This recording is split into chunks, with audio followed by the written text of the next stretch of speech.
Okay, we are live. Hello, Woo! everyone.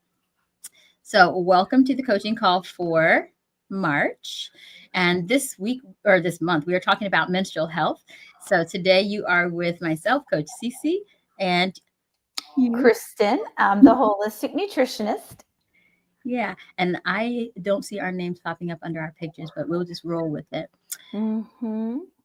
All right, so we are going to jump right into it because we're getting started just a touch late and we want to make sure you guys are ready to rock and roll. So here we go.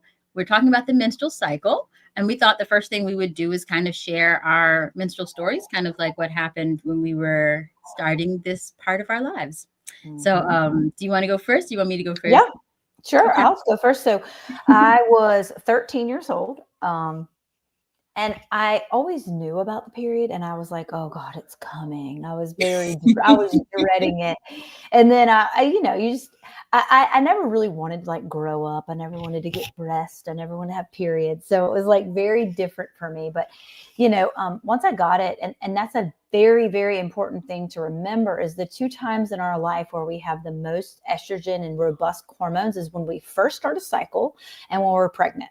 That's when we have the most hormones we ever have. So I really felt that I had a lot of like clotting. They were very long periods because my estrogen was just really starting to try to regulate out.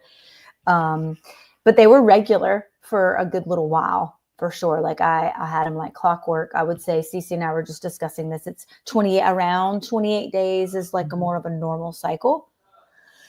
I That's felt you. it coming. It's that pollen. It's the pollen. And so, but yeah, like it took me a minute to kind of like get used to it and be comfortable with it. I really didn't have a lot of pain, thank goodness. Not a lot of cramping, not a lot of mood, not really the way women today are when they're first starting their periods. And we can definitely touch base as to what we're thinking that that's a cause of why periods and moods and all that is so bad. But I kind of just got it, didn't know it was coming, but it was just very heavy and there was a lot of clots and things like that. And I wasn't excited about it because they really villainize your cycle. We don't really know that it's actually our superpower. So that Absolutely. would be my story. Now, for me, I was also 13. I remember my neighbor friend next door got hers a little before me, and she was a year younger. So I was like, oh God, is something wrong with me? Yeah. And then when I told my parents, I remember they went into the bedroom and they closed the door, and my dad was like, isn't it too soon? And I was like, oh, maybe it is normal for me to be this age. Um, and then my mom got me one of those big mom pads because mom Yeah. had mom pads. It's like a boat. Yeah. And so eventually we went out to the store and did the whole process of me getting things that were more appropriate for my tiny little 13-year-old body.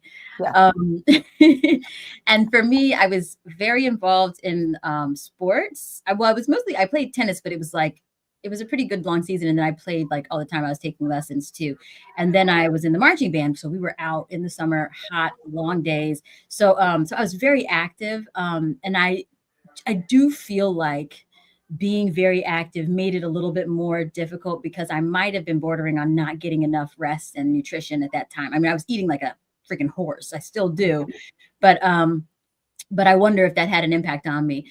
But what I remember about my cycle is that it was long. I didn't have a lot of pain and stuff at the beginning, but Mhm. somewhere in throughout high school, I started to have really significant cramping. Like I was taking Midol and Mhm. whatever else I could take to kind of deal with it. I definitely had PMS, but I also was a very high strung person. So it probably was more my personality than mood swings.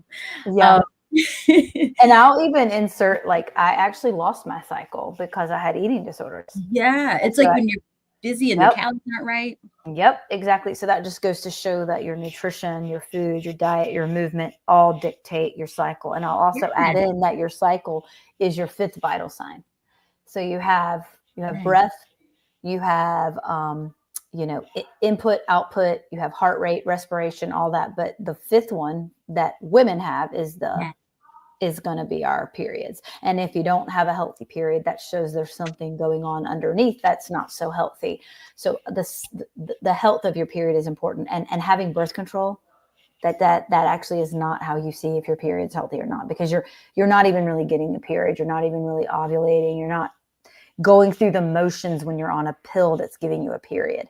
So Yeah. that's not, you can't say, oh, you have regular periods, but if you're on birth control, you might Yeah. not, because you don't know. You're taking something fake. And the other, and so I started birth control to get Yeah. that period back, which never showed me I still wasn't nutritionally healthy. Right. Because I was It was taking, like a Band-Aid. it was a Band-Aid, but that's what they gave me. And then the other thing is like, I didn't really know, like, the health of it, right? Like I didn't Okay. know what was underneath, because I just masked it again, like, yeah, with that Band-Aid aspect. And And then that was you, super I think it's still common now, but that was super common. If you very, had period problems, they were like, "Well, let's put you on something to fix that period problem, not yeah, let's dig deeper and figure out why you have that yeah. period." And that was the biggest thing for me. And then when I got into be in a nutrition program, Mhm. I was taught that you actually have to have a period. You cannot be on a fake pill, because every cycle you go through, like menstruation, follicular, ovulatory, luteal, those phases, it allows the breast tissue and the uterine tissue to slough off, so you have good turnover, which is It's what a it's going detox, to do. right? It's It's a going part of our it's to, yes. we get extra detox that men don't get to have because we're Mhm. special. Yep, we get that detox, but but that protects our breast and our uterus from cancer when you're able to turn Yes. over those cells, right? Okay. So I just wanted to add that in. I forgot that. Yeah, I had one for probably a year, and then I lost it because I stopped, eating Yeah. food. Yeah, that'll do it. But yeah, and I would say for me, as I got older, and the reason why we're sharing our stories is because Kristen and I have been able to get our bodies back in the right order from that menstrual type of, like, just our menstrual cycles are harmonious now. But I remember being a young professional, and also in school. It wasn't so much in high school; it was more like in college. And I don't know if it's because my stress levels were up, and I was not eating. My mother cooked and taught me how to cook, and we were eating healthy food throughout the time. So I think when I went to college and my diet changed, because I gained a freshman 15, it was okay because I was like super skinny anyway. But like that gave me, I was like, oh, I have a butt now. This is fantastic. Yeah, But yeah, but yeah. and and that probably was a little bit of a sign too, because I did get more curvy, which means something was going on with my hormones, right? And not just weight gain, because I was also working out. I worked out hard. I was in school for kinesiology. I was exercising. But when my cycle would come, it was almost like clockwork. Every fourth month, I would like, so I have yellow undertones to my skin. So when I would have this particular cycle every quarter, I would look green. I would have to lie down on the floor somewhere. Um, it was Ooh, impacted by my bowel movements. For some reason, once I had a nice, good, solid bowel movement, I would be feeling much better. I remember the hospital, when I was working at the hospital, they actually put me in a bed. They were like, "This room is empty. Go lie down. Something is wrong with you." They were checking my sugar. And so just to know, like, your menstrual cycle is connected to so many different things, so many different systems in your body, because it affected my GI system, it yep. affected my blood sugar, and it was just really terrible. I mean, and I just would know, like, and I had heavy cycles still. This was through, college and then into my young adult working life. And I was just like, and this is just what my period is like. My other friends didn't have this problem. Their cycles were like, 4 to 5 days. Mine was like 7 to 10. Like the bleeding portion of my cycle was like Hmm. 7 to 10. I was like anemic, like Yeah, low. you were bleeding so long, you were losing all your iron, and not Yeah. just that, whenever I even add this in, when you're having long cycles, you have a lot of estrogen. You Yeah. don't have the proper ratio between your estrogen and your progesterone. That dance has to be good. And if you have too much estrogen, you throw the progesterone down. Yeah. I've never really known anyone to have too much progesterone. No. Never.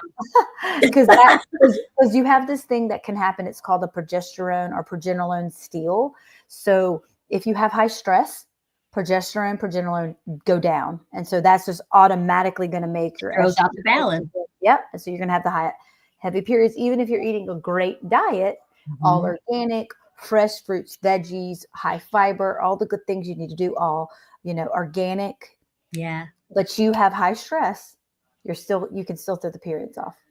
And Period. I'll also add that at that time, I have gone through different phases with my eating, and I want to say I wasn't eating very much. when it comes to animal products. I probably was either pescatarian or I was meaning eating fish, and then no other meats, or I might have been eating fish, chicken, and turkey and no other meats. And I wasn't like regularly eating meat. So I do think that that had an impact when we talk about like iron. And if I wasn't going to compensate by eating lots of other things that had the nutrition that I needed to get those things in my body, you know. 100%.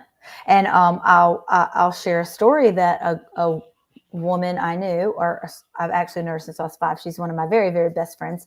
Mhm. But she really struggled to have a baby. She could not get pregnant, but she was now she was a professional dancer. She has always been a professional dancer. So she's an athlete, very little body fat, very, very muscular, but she ate super good. Right. And then one of our friends who was a radiologist, but went through med school, was like, well, what is and she's a vegan. She was a strict vegan, no eggs, no chicken, maybe, I don't even know if she ate seafood then. And then our friend, the radiologist, went through med school, was like, well, what is your cholesterol? Her cholesterol was nothing. It just basically wasn't even there. All she did was started to add more healthy, good fats, because healthy fats are going to also help your cycle. She added in healthy fats, and then she ate one organic egg every single day. And she got pregnant, went on to carry a beautiful baby, had another baby. All it was the cholesterol, Yeah. because you have to have enough, because cholesterol is a steroid hormone and it makes the other hormones. Yeah, it So makes a lot of your sex hormones. If you don't yes. have enough cholesterol, your body can't make them. Mm-hmm. And so that's also where the progesterone steal is going to come in. If you don't have that enough cholesterol, you can't make the progesterone. Yeah.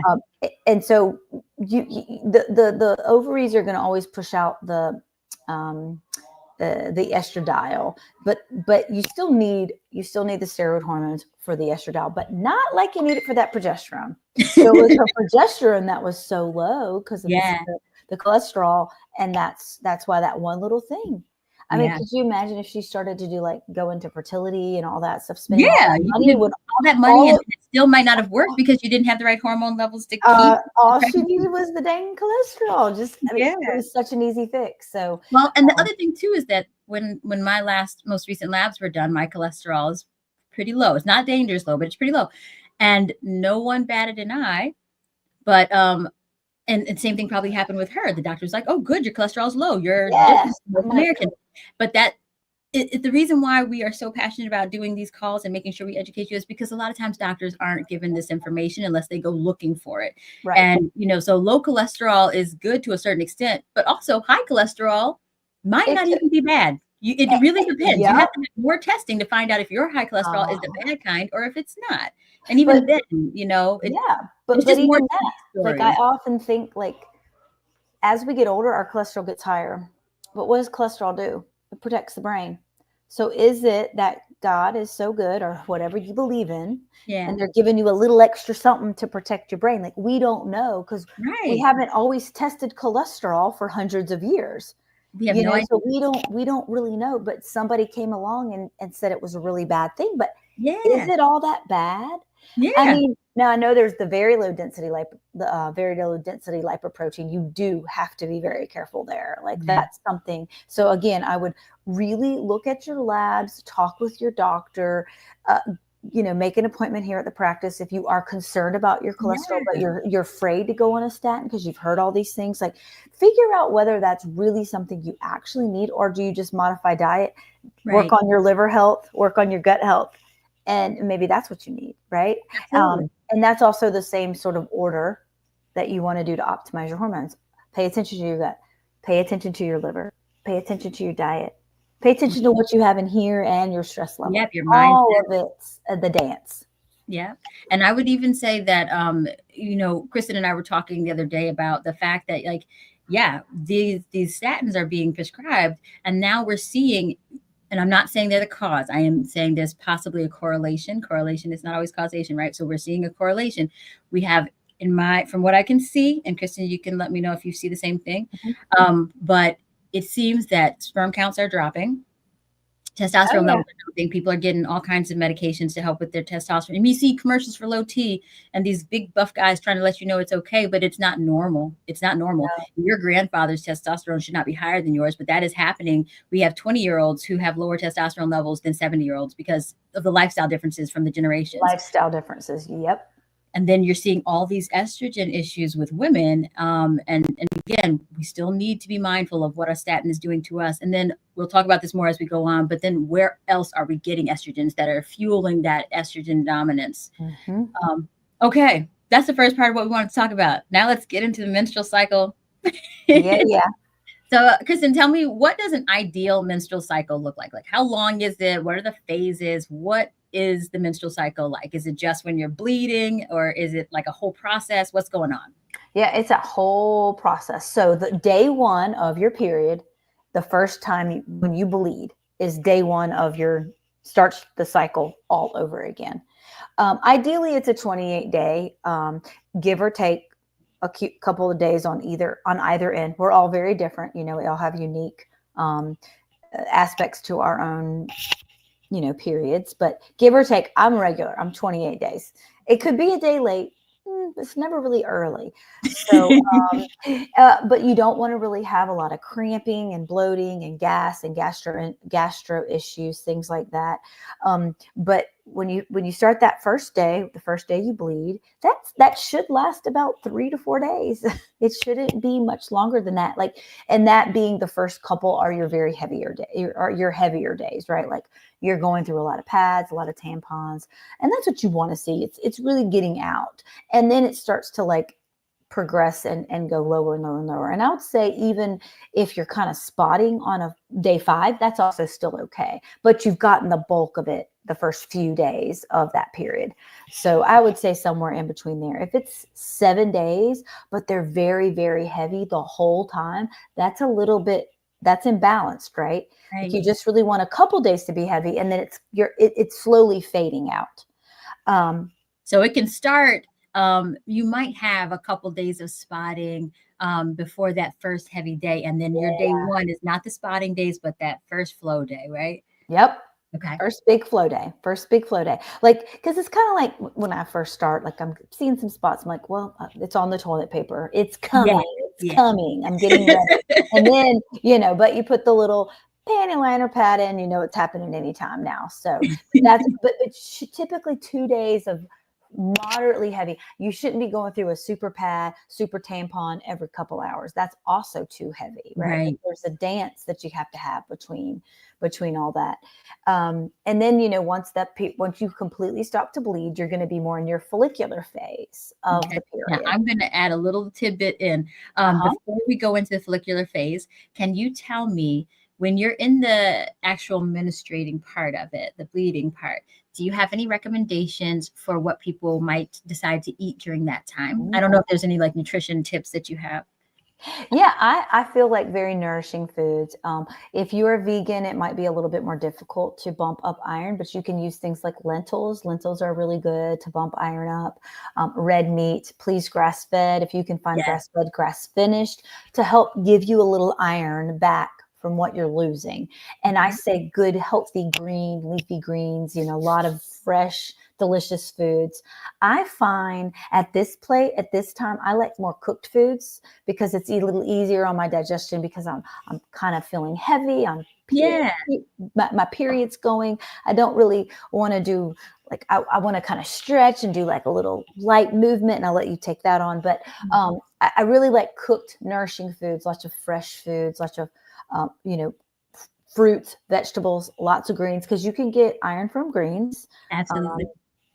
And vitamin C with your iron, making sure you're eating those fruits, or some of the fresh greens actually have a lot of vitamin C in them already, which helps you absorb that iron. Yep. You're giving me real soups and stews and bone broth kind of vibes right now.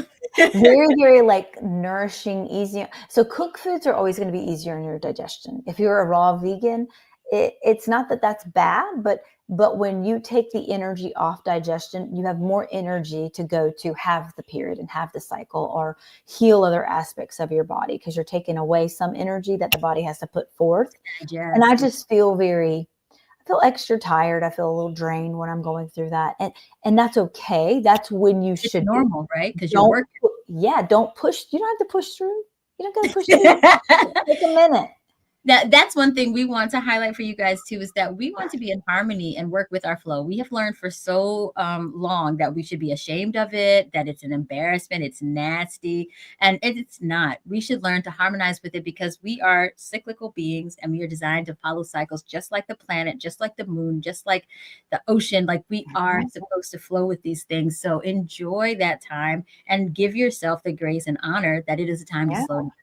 And you don't just love your period when you want to try to have a baby. You Right. should love your period and be happy with it all the time. And it's really about educating girls that there's really about, 72 hours you can actually get pregnant out of all of that cycle. Like knowing if they know their body and they feel like they know like how the mucus of vaginal secretions change based on where you're at in your period. Like Yeah. you're going to know like when it's time to not Right. have intercourse to prevent pregnancy. So birth control is not, it's given No. out like candy, but it's not, Yeah. it's more about educating yourself and loving your period and learning your body and going back with that innate wisdom that we've gone so far from to Yeah. just hone in and be able to say, because I always know like this is happening. I'm going to ovulate now. Like, but we've pushed that aside. We're too busy.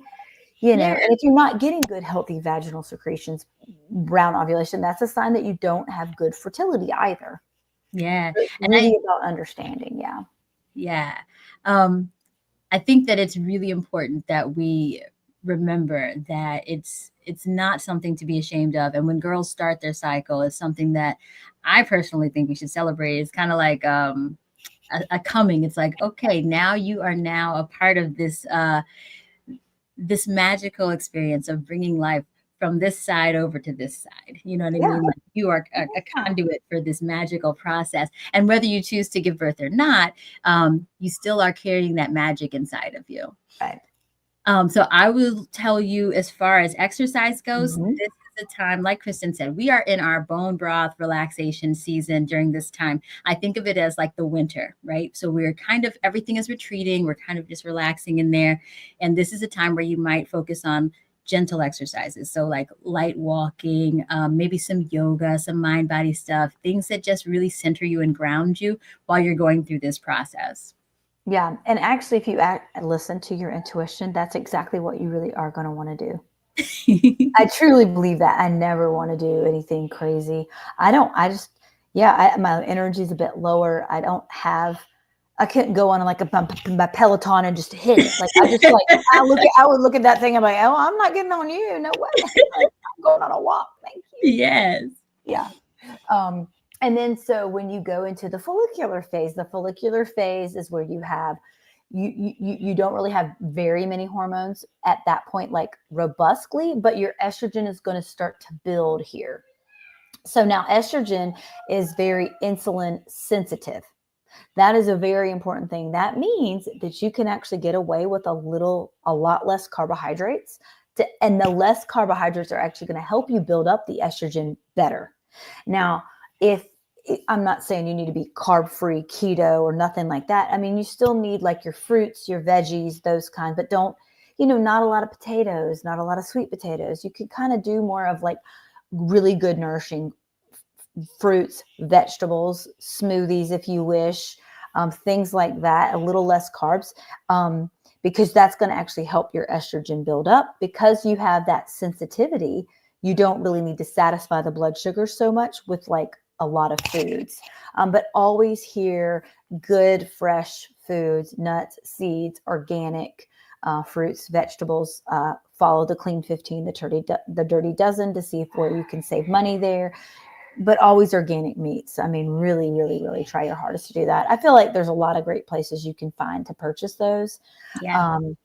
So that should not break the bank. If you're going to Publix, you might want to shop around a little bit because, even catch a sale. Like if you have Earth Fare or Whole Foods, like they have meats on sale there. Yeah. Catch a sale, Aldi, Lidl. I don't know where everyone's at, Yeah. but there's a lot of really great Aldi and options. Lidl definitely have a good selection, and their prices are much better than some of the bigger chains. I also find that Trader Yeah. Joe's has some pretty good prices too. Yeah, yeah, yeah, yeah. And a hormone free is not doing it, guys. Okay. Hormone free is that just means they don't pump hormones or Which is good. antibiotic We want you to free, do which is hormone and good. antibiotic free. Yeah. But just because you see hormone free and antibiotic free does not mean it's actually organic. It just means it can still mean that they're fed grain that's covered with Right. glyphosate, And the pesticides, and grain, that's right. herbicides, which are also all hormone and endocrine Disruptors. disruptors. Yeah. Pesticides, herbicides. So it's a little, you need a little bit more. So Yeah. it's good you don't have hormones. It's good you don't have antibiotics, but you also need it to be organic meats as well. You're not going to see beef is not going to be labeled organic. It's going to be labeled the grass fed, grass Yeah. finished kind of thing. And I want to tell you guys, as far as that goes, just think about if you were eating a high starch diet, right? Even if you were like doing all these other things right, but you just ate a lot of grains, a lot of corn, and you didn't ever eat any greens, or if you ate some greens, it was very minimal because you're not allowed to walk around. So you're eating a lot. You're eating a lot of grains and stuff, and you're kept in a little tiny room so that you don't move too much. Your body composition is going to be much different than the body composition of someone who is out eating greens and running around outside and breathing fresh air and moving their body. And that's the same Mhm. thing with the meat. Like if the animals are kept in little cages and they're eating grains constantly, they never get the vitamins and nutrients that you would Yeah. get from greens, and they have a very stagnant kind of diet. Yeah. Then that's what we're taking into our bodies. So we really Yeah. want grass fed. Yeah. And if you cut, like, say you cut open a cow and one cow was fed grass fed their whole life, their whole Mhm. existence, and the other cow was locked in that cage with high cortisol that you're going to eat if you eat that Stress. cow, stress. Mhm. And then you saw their meat is going to be very, very marbly, very, very fat, very, very unhealthy. It's not going to be lean. You're not going to have a lot of those omega 3s. You're not going to have a lot of those good B vitamins and all that nourishment. Like, Mhm. even people are like, oh, but I'm on a heart healthy diet, I don't eat red meat. I'm like, no, it's not the red meat. We have been Right. eating that for 5 million years. Like, let's get real. That is not the problem. It's the Right. other foods you're eating that are contributing to the cardiovascular problem. It is not your grass fed, grass finished ground beef, Right. bison, elk. That's not doing it, because it's just not. It's not going Yeah. to. But if you're eating a bunch of high omega 6, not like, farm raised, high Yeah. cortisol, high grain, glyphosate, pesticides, herbicides, red meat, that's not going to help That's your what's gonna heart. happen in your body, right? You're taking that into your body. And the other thing about the fat is that if the animal is carrying a lot of fat, and Kristen, where would you say most of the toxins like to hide out? Oh, right in that fat cells. Yeah, girl. And then you're going to eat that fat. You're going to cook it all in that fat. So, like, even like the ghee, like the butter I use, it's called Yeah. grass fed ghee. You want it to also be grass fed, because that's literally the fat in that cow. Like, it doesn't need to come from anything that's not grass fed, grass finished, um, made from that milk, from that deliciously nourished cow. Yeah. And so really, that's full circle. And all of that, right? It's going to affect your hormones. Absolutely. All of it. It's full circle. The eggs, they can't be eaten. Chickens don't eat. Chickens eat flies. They eat bugs. They Yeah, don't they eat eat grain. bugs You're, and you're stuff. feeding them grain, and they're not supposed to eat it.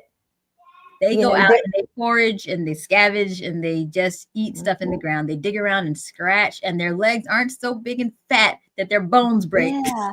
And also, not even that, but if people are like ethically don't want to eat meat, um, if you think about it, animals that are in an unethical environment are going to be the ones in the cages. The animals that are roaming and are free and they're living their life and they're happy, that isn't going against, like, that is where The their natural normal cycle. nature, yeah, that's where they live. So I feel better about eating that cow, that It feels chicken, better to get the those organic. eggs. Yeah.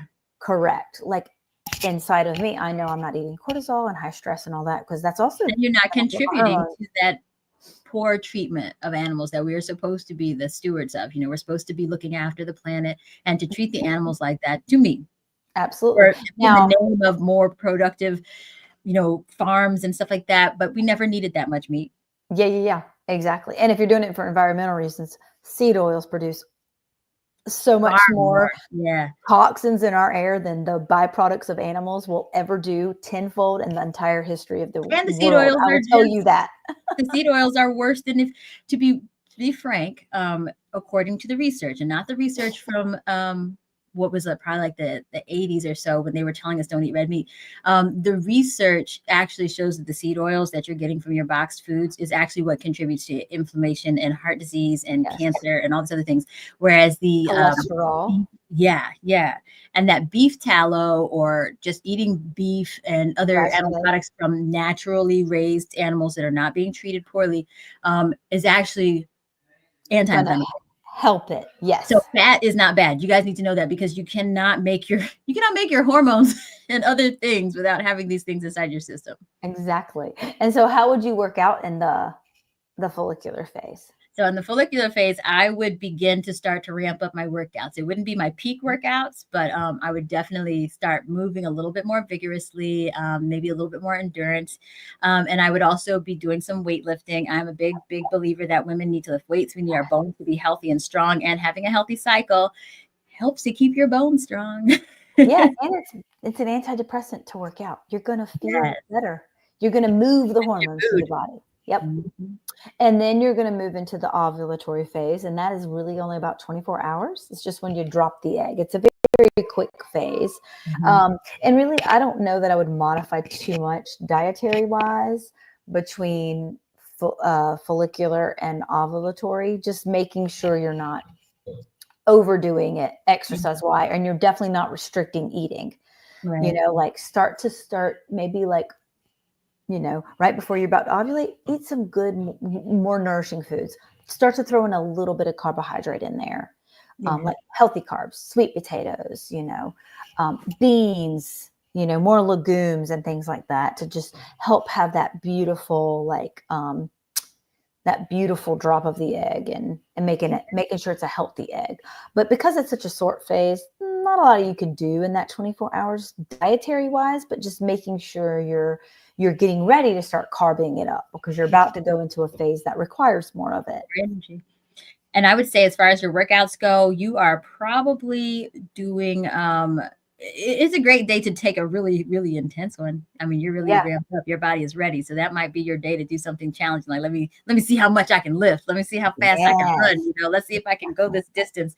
Um, or dancing, boxing, any of those things. So I think this is pretty similar to the previous phase, but that day or two, whether the egg is being dropped, you're going to have more energy. Your skin is going to be glowy. You're probably yeah. going to feel more like sexy and Mhm. happy. And that's because you're supposed to be out here peacocking, trying to get you a little man. But that's if you're Exactly. trying to get pregnant, right? Yeah, that, That's like and the you, way the body yeah, reacts. and your sex drive's going to peak. You're going to Yeah. want to, You're going to and feel like, yeah, and yeah. that's the sign that if you are more in touch with your body, you don't need the birth control. And it stinks, because that's when you do want to, get intimate with your husband, boyfriend, whatever it is you're doing. That's when you want to do it. But because that, you're like, okay, if I don't want that baby, I'm gonna have to move on, get on out of here, Like because a I don't want to have parachute that with baby. stains. Exactly. And And that then ramps you're up for using like protection if 2 days. you choose not to wait. Yep, 100%. And then you're going to move from the ovulatory phase into the luteal phase. And I love the luteal phase. This is where I feel the best. I have a lot of great estrogen. I have a lot of great progesterone starting to come up into the picture. So estrogen is more insulin resistance. Now, what that means is, okay, let's back up to the follicular phase. The follicular phase, you can go a longer period of time without food.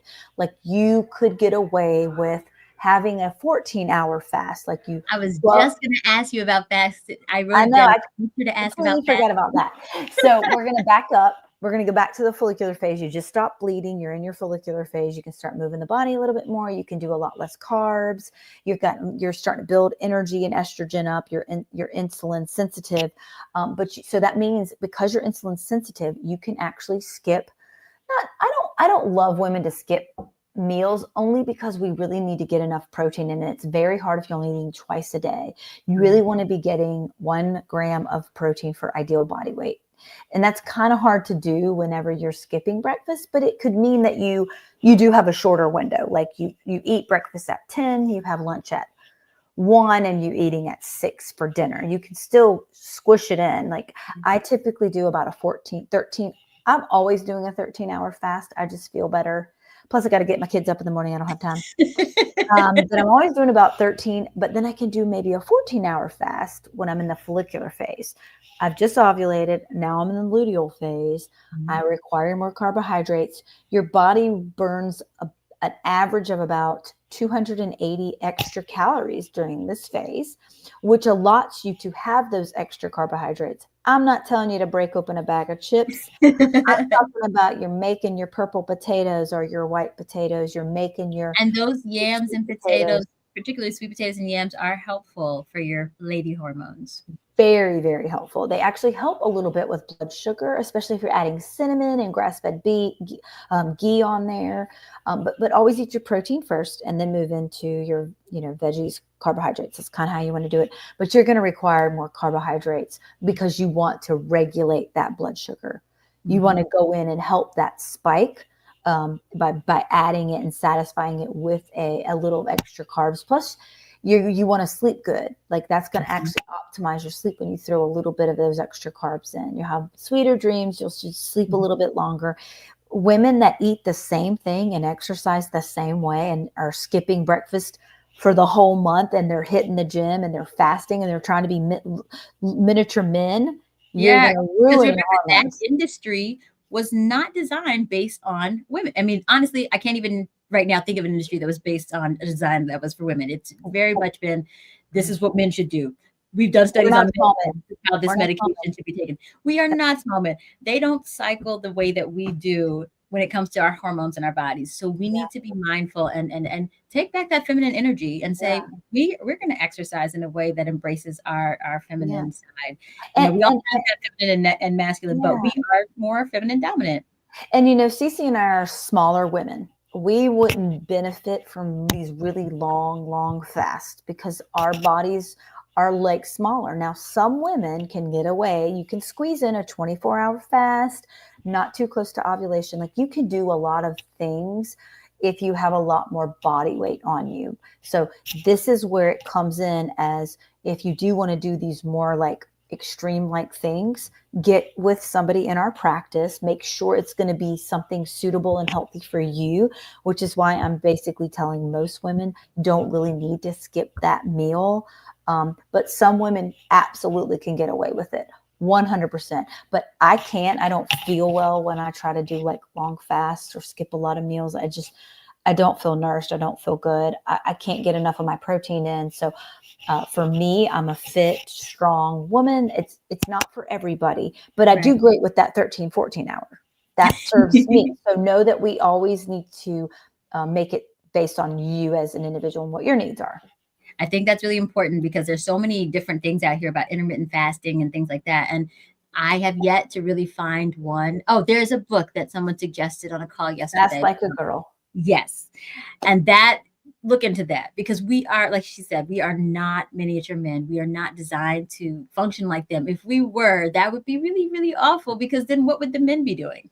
Yeah, and women have only just allowed in the last probably 10 or so years been allowed in scientific studies because we have hormones. And I just explained, you're insulin sensitive, then you're insulin resistant, then you ovulate, your blood sugars are going like this. Our Yeah. needs and requirements are changing. Men wake up, they get a bunch of testosterone and it starts to drop through the day. Then they get tired, they wake up. They have this, now not It's all like a, men, because yeah. we're all at different health places in our life, but typically that's the way it's always been. So Yeah. men are great studies. They don't have this dance between Right. things. Because with them, you can say, okay, every day he's going through the same process. Whereas with women, Correct. it's not every day, we change. Mhm. Now, when it comes to exercise, this is a time where I would still be doing workouts at an intensity level that I felt comfortable with, especially because now we can eat a little bit more carbs. And I like to cheat a little bit and just work out a little harder and eat a little bit more carbs. This is when you're kind of, if you're going to experience premenstrual syndrome, you would experience it more in this time period. So Yeah. this is when your body is starting to feel what's happening to you, and you might have a craving, or you might have some little bits of bloating and gas. It shouldn't be a lot. It shouldn't be a Mhm. lot. That means that something else is going on, but Yeah. it's not unusual because something that's happening.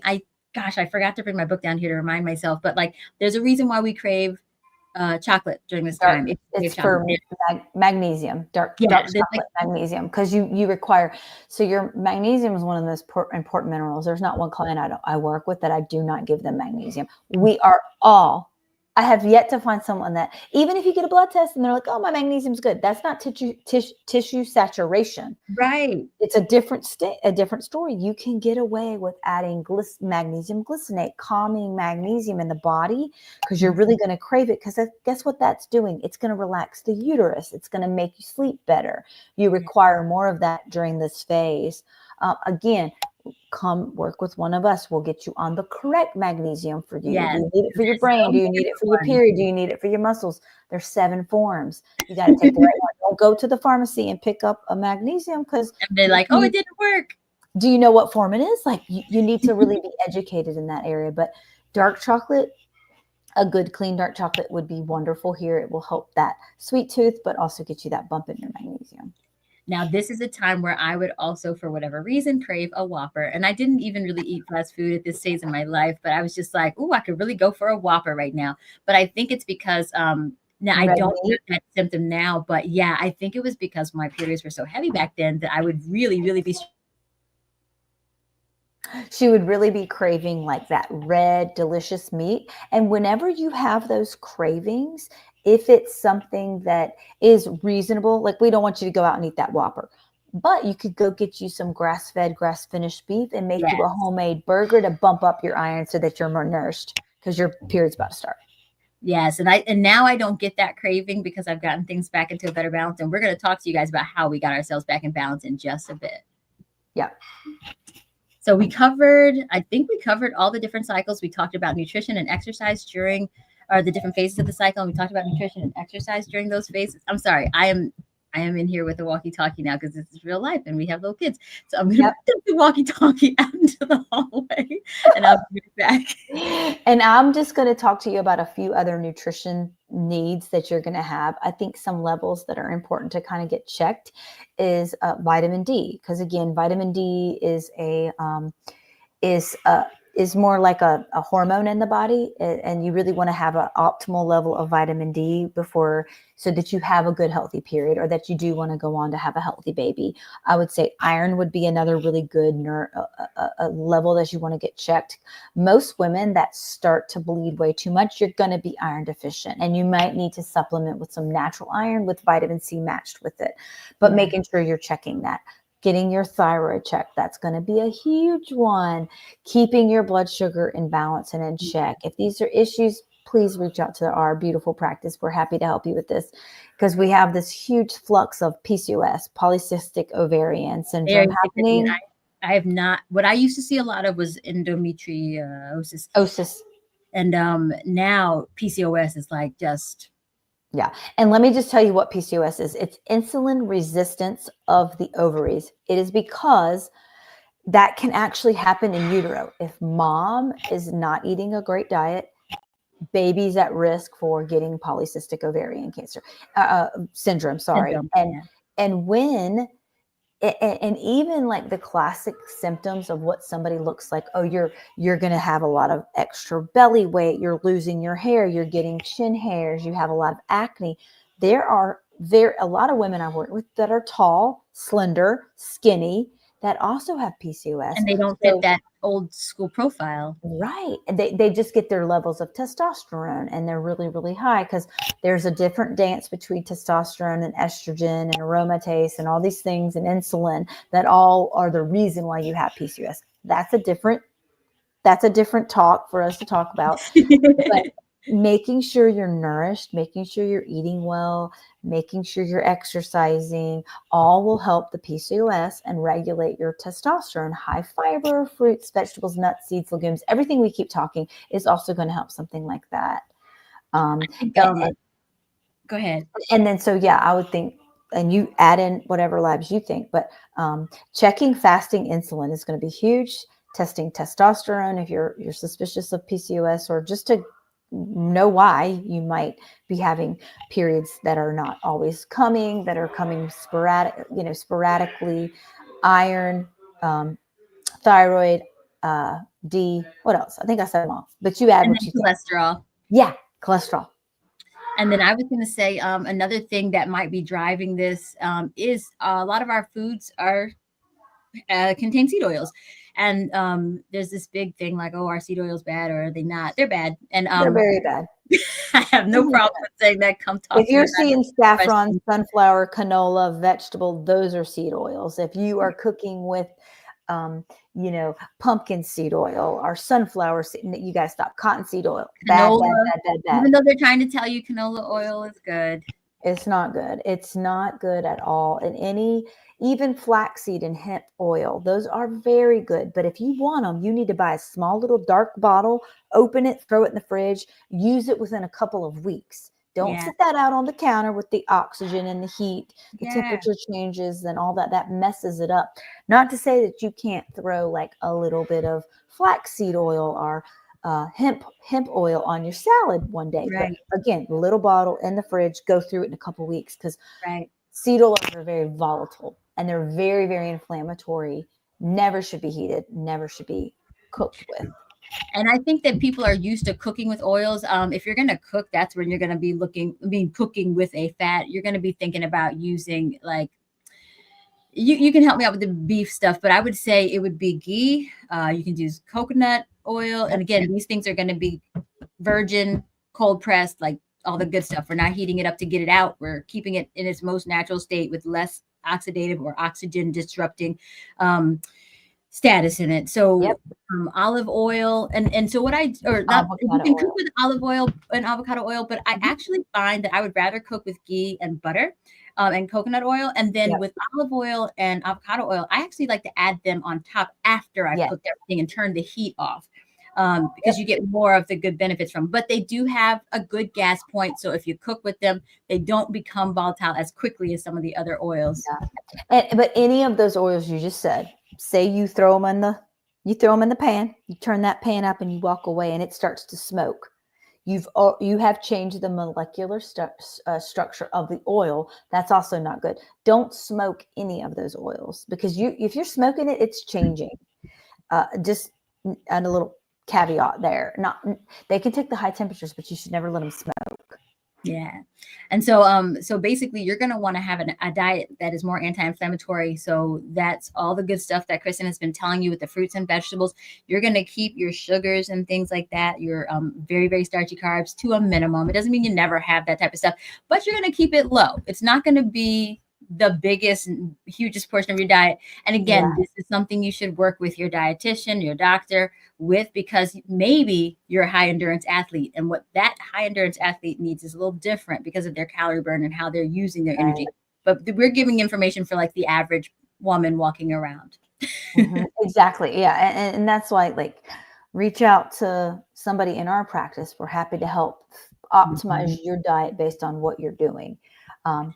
Now, I want to, go ahead. No, that's it. You're good. I want, Kristen and I are going to share what we did that helped us get our cycles regulated, and some different things that we think you may want to take into consideration when you're thinking about your cycle. So Kristen, do you want to go first? Yeah, sure. So for me, gut health is essential. Any person that even comes to me for their hormones, I'm always going to look at their gut first. Period, hands down.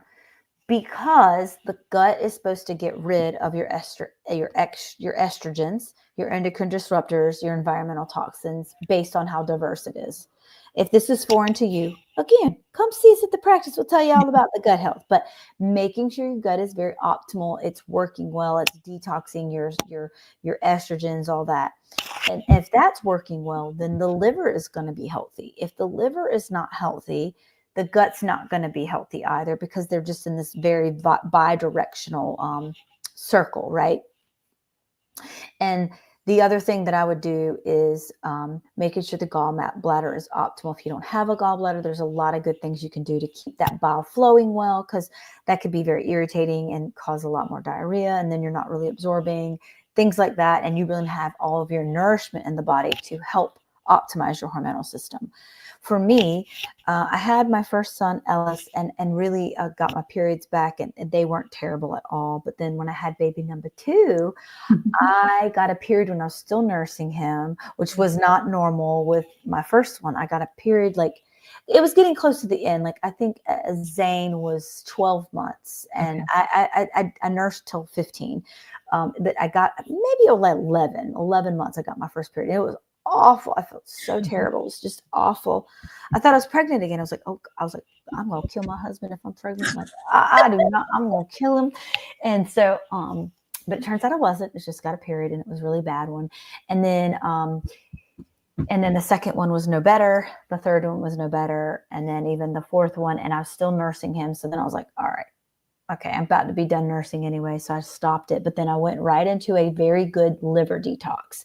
Now, I use very good detoxing, and I don't recommend anyone to do a detox just willy-nilly. Make sure you're working with somebody. Make sure you're ready for the detox. You don't just go into a detox. Again, gut, liver, you want to do all the good things, have good energy, have good sleep, then you detox. Because and there's a sequence. There is a sequence. Detox can make you go south. I knew I was ready. I was already a nutritionist. I gave myself a great detox, 1 month of a detox. I didn't even know where periods went. I just would get them. They would come, they would go. I would have no signs or symptoms leading up. I would have no mood swings. I would have nothing, no gas, no bloating. They would just come. And actually, that is a normal period. We have normalized PMS, hot flashes, perimenopause, menopausal symptoms. None of that's normal. That is because of our environment. Again, could be a completely different talk. But that's what I did, and that really benefited me. So if you're miserable and your fifth vital sign in your cycle is off, definitely come work with more of like a holistic, like mindset, because truly you don't want to go on a birth control pill, and you don't want to go on a birth control pill or an antidepressant either for your period. You may need that. I'm not saying that I know everybody. There's a time and a place. Yeah, I'm not saying I know you, but there's a lot of really awesome things you could do that are natural, that also might be a better way and get you to feel good naturally. Yeah. And if and honestly, when they're doing the pills, they're kind of try this, and they're trying to balance it. So it's no more difficult to try natural things. Try this. And I personally have experienced in my own life that the natural things work much better. Oh, yeah, because they're sustainable and they become part of your lifestyle. Yeah. Now, I will say, early on, I kind of just knew I did not want to be on birth control, because I had this feeling that, well, if I take birth control for a long time, because I was like super religious, and I was like, I'm not doing that till I get married. So anyway, I was like, I don't want to be taking this birth control for like forever. First of all, I did not intend to be, intimate with anyone at that phase in my life. I mean, I was a teenager. I was in high school. I was like, no, I'm not getting on birth control. Exactly. And then I was like, and then if I don't get married for a while, I don't want to have been on birth control for all these years, because I thought, even in my little teenage brain, I was like, what would this do to me long term? Like, would this make it difficult to get pregnant later on? How long do you have? Oh, how smart. I was kind of, that was like my little like thing. I don't know why. Because my mother definitely had to talk with me like, hey, do you want to do this? Because, we're not trying to bring no babies up in this house. You're trying to get this education. And I was like, nah, I'm not even going to be doing that type of stuff. So don't worry about it. So that was one thing that was a blessing for me, is that I never did start taking birth control, because a lot of women are taking birth control, whether they're doing it to not get pregnant, whether they're doing it to regulate their cycle, or they're just doing it because they just feel like it's what we do, The other thing is that and this is in my professional life as a young woman, I said, okay, I'm ready to get pregnant. My husband and I were together, and I was like, I'm ready to get pregnant, but before I get pregnant, I want to clean house. So I said, and I had started learning that, menstrual products were toxic, because why would they check to make sure they're not toxic? They're just giving it to women, so who cares, right? No, that's Yeah. my bias. Ignore that comment. It's There's like, heavy metals in your pads and your tampons. Do your yes, research. Make sure the you're cotton breathing and stuff is clean. sprayed with pesticides, and you're putting that right into your vagina or right on the mucous membrane, right on the opening, Yep. right? And so if you're Mhm. putting these things into mucous membranes, they are absorbing these chemicals. So now we've got things that are, pesticide made to stop reproduction in animals, right? Herbicides made to change how the plant functions so that it can't continue to reproduce. And then heavy metals, toxic, just a fact. Heavy metals are toxic. Okay, it's not Mm. like regular metals that we need. Heavy metals are toxic, Mhm. and we're doing this over and over every single month from the time we start our cycle. So what I did, and I had painful periods like just forever. It's just a thing. Like that first like year or two was not that big a deal because my body was figuring it out, and I just like had heavy bleeding. But then I started having discomfort, and so again, I was also taking medications to deal with the discomfort. And when I switched my period products, it made a huge difference. I started using mama cloth and more natural things. And then I also stopped using plastics wherever I could. So no more plastic water bottles, no more big hard plastic water bottle to Yep. drink out of. No more freezing water bottles that are plastic in the freezer and then taking them out to drink them with the ice. So I switched to like, okay, we're doing glass. And let me tell y'all, I have broken plenty of glass water bottles because those things Yeah. are fragile. The stainless steel is much easier to work with. Yeah, I do stainless steel, 100%. And even the Tupperwares that I was warming up my food in the microwave. Oh, thank God. I knew about that probably 20 years ago in my Now, tell 20s. I started doing that. I'm so grateful I did that. now tell me, why are the plastics an issue? Oh, because they're going to leach to your food and they're forever chemicals. And did you know when they go to do, I've worked in CAT scan for 15 years. That's my side hustle. Not really. I don't do that much now. But when they do carotid stenosis, like when you have carotid stenosis, they got to go in and clean the carotids out. Majority of it, the calcium, it's not so much calcium deposits. It's plastics. Plastics will sit in your vessels and they will cause stroke and heart attack and all that. And they've tested it. It's 100%. It is 100% the truth. And so it's very scary to know that there's plastics that are sitting in your vessels that are Just never kill going to come out. So it. Mhm. really changing that up. Heat your food. Gas. Glass, I have glass Pyrex stainless I steel. had 20 years ago. You could go on Amazon They and are buy heavy more and sturdy. pops.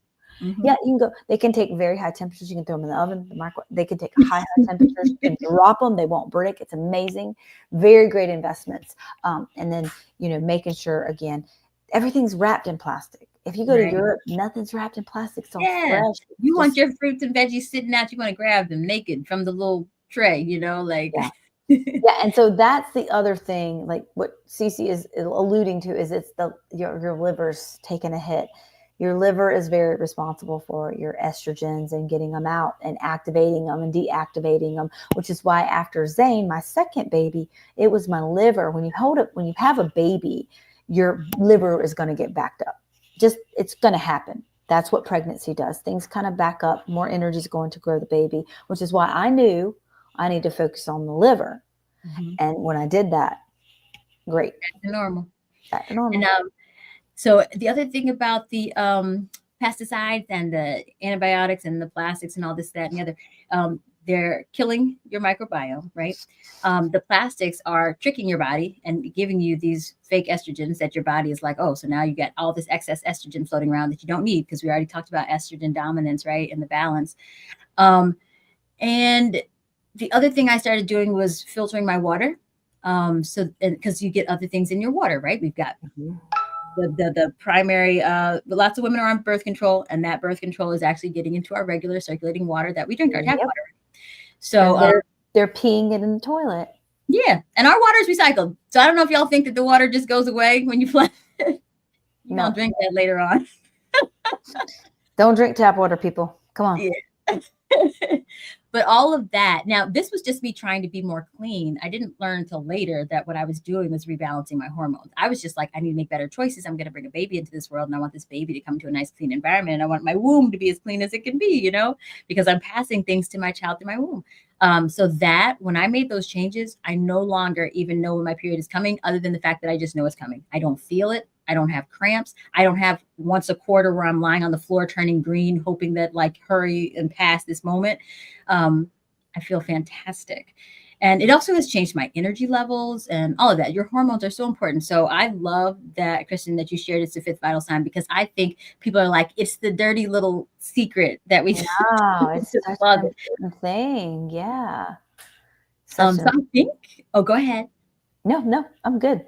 I think we covered everything. I think we did too. I think you guys got a lot out of us. We gave you our heart and soul, right? Yeah, we hope you enjoyed it so much. And again, if you're interested in anything that we have to say, or you're very curious, please, you can set up a discovery call with anyone in the practice. It's 15 minutes free chat. Just give us a talk. And then you can see if somebody in our practice, or work with everybody. Like Cece's Yeah, offers really cool stuff. I offer cool stuff. Dr. yeah. Ellis, DV, all these amazing Different practices. Jennifer, Shayna, all of us offer such beautiful thing, but together we all come together and we take great care of people. So if you're interested, please reach out to somebody in our practice and we'll set you up with something. But thank you so much for being here. We Yeah. enjoyed it. Cece and I we love each other. So Yes. it's always And fun. guys, remember, this is informational and educational. Do please talk with your own practitioner or reach out to us, because it's individual. So we would have to work with you at an individual level to know what's best for you. Absolutely. All right. We did it. Yeah. Bye, guys. Bye. Have a great day.